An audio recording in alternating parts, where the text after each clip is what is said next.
Chalakudy sacred heart college south Indian വനിതാ basketball champions. Chalakudy sacred heart കോളേജിൽ നടന്ന സൗത്ത് ഇന്ത്യൻ വനിതാ ബാസ്കറ്റ്ബോൾ ടൂർണമെന്റിൽ ആതിഥേയരായ എസ് കോളേജ് ചാമ്പ്യൻഷിപ്പ് കരസ്ഥമാക്കി. ഇന്നലെ നടന്ന ആവേശകരമായ ഫൈനലിൽ കാലിക്കറ്റ് യൂണിവേഴ്സിറ്റി ചാമ്പ്യന്മാരായ എസ് കോളേജ് കോഴിക്കോട് പ്രൊവിഡൻസിനെ 56-42 എന്ന സ്കോറിന് തോൽപ്പിച്ചു. എസ് കോളേജിലെ അലീന ജെയ്സൺ ഫൈനലിലെ മികച്ച താരമായി. അലീന ആന്റണിയെ ടൂർണമെന്റിലെ മികച്ച താരമായും ഭാവിയിലെ വാഗ്ദാന താരമായി പ്രൊവിഡൻസ് കോളേജിലെ ഗോപികയെയും തെരഞ്ഞെടുത്തു. ആവേശകരമായ 3-ാം സ്ഥാന നിർണയ മത്സരത്തിൽ saint Joseph college Chennai PSGR Krishnammal college കോയമ്പത്തൂരിനെ 85-82 സ്കോറിൽ കീഴടക്കി.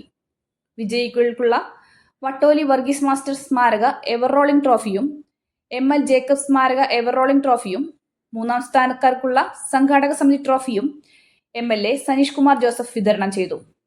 നേരത്തെ നടന്ന സെമി ഫൈനൽ മത്സരത്തിൽ SH college Chalakudy PSGR Krishnammal കോളേജിനെ 57-24 പോയിന്റ് വ്യത്യാസത്തിലും Providence college Chennai saint Joseph കോളേജിനെ 55-19 പോയിന്റിനും പരാജയപ്പെടുത്തി. രാജ്യാന്തര മോഡലുകൾ പങ്കെടുത്ത മെഗാ ഫാഷൻ ഷോ 12-ന് തുടങ്ങി രാത്രി 10 മണി വരെ കോളേജ് ഓഡിറ്റോറിയത്തിൽ നടന്നു. സമാപന സമ്മേളനത്തിൽ principal professor doctor sister Irene അധ്യക്ഷത വഹിച്ചു. SH president Saju Pathadan, vice president Ittoop Konipparamban, അംഗങ്ങളായ ദേവസി പനങ്ങാടൻ, ജോബി, കായിക വിഭാഗം മേധാവി ഡോക്ടർ ജെസ്മി ജോസ് എന്നിവർ പ്രസംഗിച്ചു.